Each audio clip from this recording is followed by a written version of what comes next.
All right, I'm going to be showing you how to make a lidded jar from a pinch pot project. So first thing I did was I took two pinch pots and I put them together. I scratched and attached them, put them together, and then I pounded and kind of made them into this shape. I took a piece of wood. I made a pumpkin, so I took a piece of wood and I kind of made these grooves.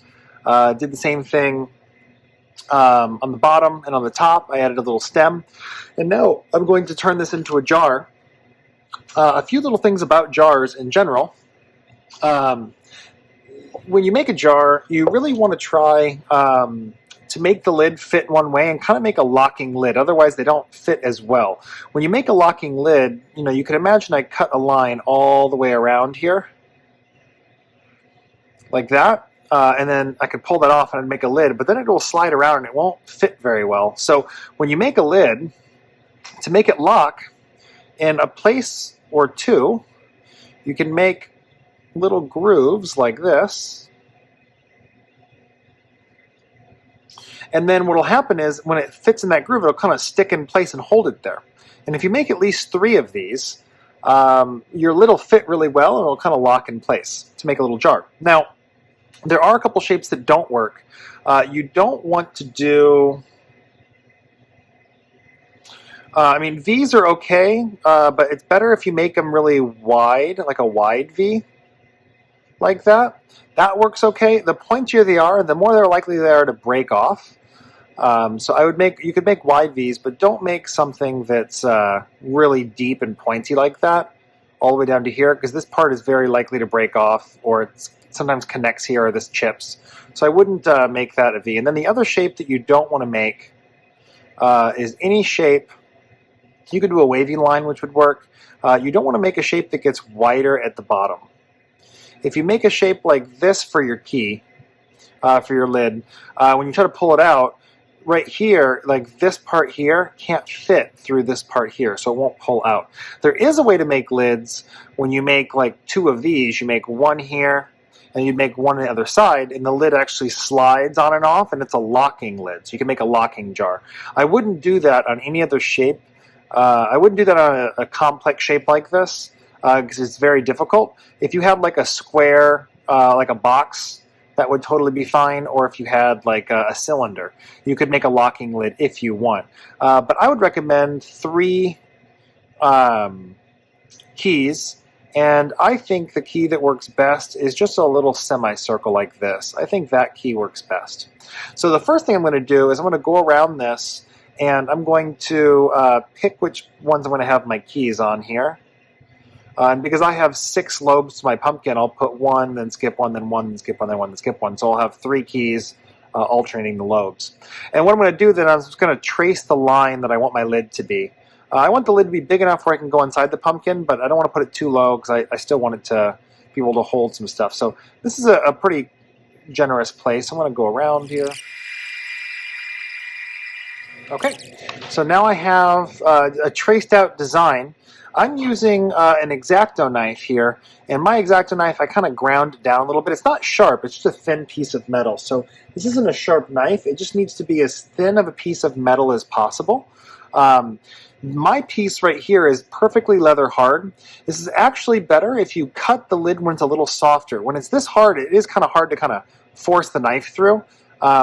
You always want to cut away from yourself. You don't want to like put your finger here and cut into your finger, because even though this is a dull piece of metal, I could still poke myself. Or if you're using a sharper X-Acto knife, it can be dangerous to cut this way. So I've got another X-Acto knife that I cut down the same way, and I made thinner. When it's thinner like this, it's just easier to do curves. So I've kind of ground mine down to do curves. So now what I'm going to do is I'm going to slowly cut through here. The first thing I'll do is I'll go in the corner here and I'll push all the way through. And then I'm going to just slowly push through here. And I'm going to try not to do any sawing. I want to try to go in a nice smooth line. And what I'm trying to do is actually keep the tool here at the same angle as it is all the way around. I don't want to slowly change the angle. It'll make the lid look messy. So I have mine slightly tilted in a little bit, and I'm going to try to keep that angle the whole time. And I'm going to very slowly just try to cut through here with my X-Acto knife. And when I get to the next, like this little circle here, I'm going to pull it out, and then I'm going to go into this corner and cut the other way. I don't want to accidentally push through my my little cut here. And then I'm going to skip this part, and I'm going to cut these last. So I'm going to go all the way around and just cut the rest of this. All right, so now I've cut all the way around. I'm going to now cut the circles here. And my pinch pot's a little thick, so here I am going to just use the thin part of the blade and very slowly make my circle all the way around. There we go. And I can see it opened up a little bit right there. That means that side disconnected. I'm going to cut this side the same way. There we go. All right, and now I don't want to try to pry it off. I want to make sure that I cut all the way through, which I did. And now I'm going to open it up. Now when I open this up, just so I know which way it goes, because these keys are similar shapes, just so I know for right now, because I'm going to do some changing to it, I'm going to make a little a shape on one side here, and this will help me line it up. So I'm just going to draw a line. I'll get rid of this at the end. But this is just a visual mark. I drew a square here. So this square that I drew lets me know when I put it back that that goes there, so I don't have to guess and check. I'm going to very gently set this down here. So the inside of my pumpkin, you can see, I'll plug that little hole there. You can see the seam on the inside where I attached it all the way around. I'm going to clean that up, but first what I'm going to do is I'm going to take this edge here that's kind of messy from where I cut it, and I'm going to take my X-Acto knife and just kind of cut a little bevel all the way around and just kind of clean up how it looks. So you can see I'm just kind of going around. So now what I need to do is I need to clean up the inside edge, or this little seam here. Like I said, mine's leather hard, so all I'm going to do in here is take a piece of wood that I have here, and I'm just going to kind of rub this piece of wood up and down this seam and just kind of scrape off any excess. And I'm going to smooth out all of that there so you really can't see it. I'll use this tool, and then for some of the tighter corners, I might switch to the other side and kind of scrape it. I have a lot of other little tools I might use, so I'll put this on fast forward so you don't have to watch that part, and I'll just clean this up.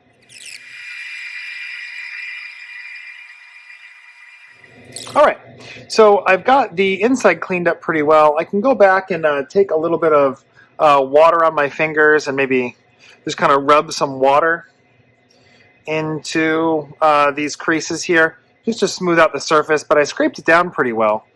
The last thing I need to do is clean up my lid kind of the same way, and then I'm going to clean up this surface here of any like kind of dents or bumps that I have. Again, my clay is really leather hard, so it's not changing shape.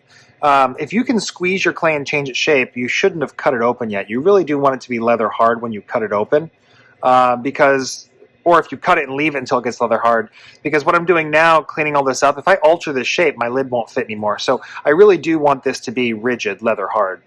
All right, so the next thing, like I said, I'm going to do is I would take my tool here, and in any spots where it doesn't look quite clean on this top here, I would kind of clean that up a little bit.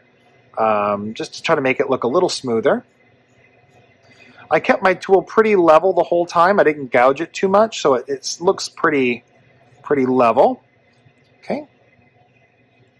And then now what I want to do is I want to clean up this outside edge. I want to be very careful when I clean up the outside edge. I don't hardly want to remove any clay. All I'm trying to do is just very lightly knock down the clay just a little bit.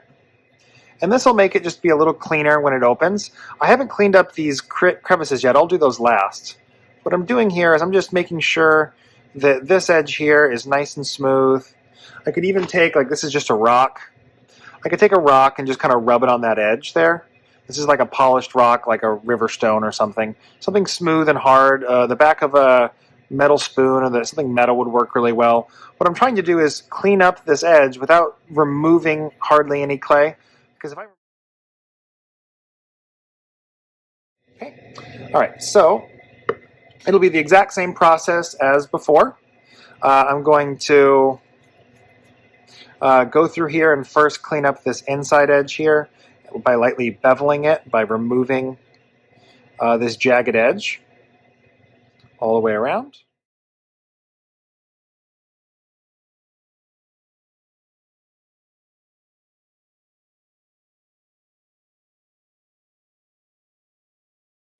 So you can see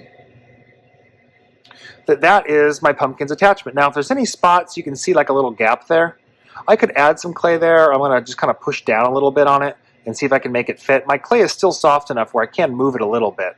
So I'm just going to go around it, and this is a nice fit here.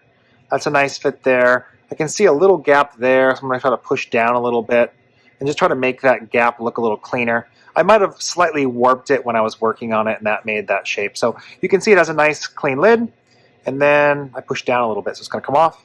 And now I have a lidded jar, and the lid is kind of locked in place. It doesn't come off unless you lift it straight up. Now, if you wanted to make sure you got it right every time, you could make like a little design, like a little triangle that you carve into here, or like you maybe add a small piece of clay, like a little button that you scratch and attach. A little like positive button right there. I'd make it look nicer. And then it'd be like another little button right there. And when you have those two little buttons there, maybe you make them like, you make the buttons maybe like little ladybugs or little beetles or something, so it's cute. It doesn't look like two random buttons.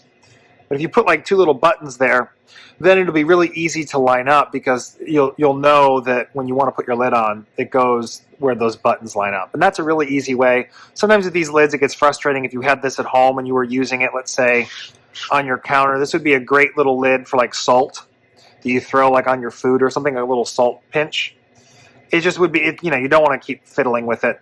It'd be nice if you had a little alignment there. Don't have to do it, but it's nice. Maybe your painting or decoration does that too. So that's how you cut a lid for a pinch pot project. This is a complicated shape because it's a pumpkin, but you can do yours too the same way. Don't forget about the keys. And if you don't have an X-Acto knife for some reason, any thin, sturdy piece of metal will work. Just be careful that you don't cut yourself and you move very slowly. Okay? All right. Thanks for watching.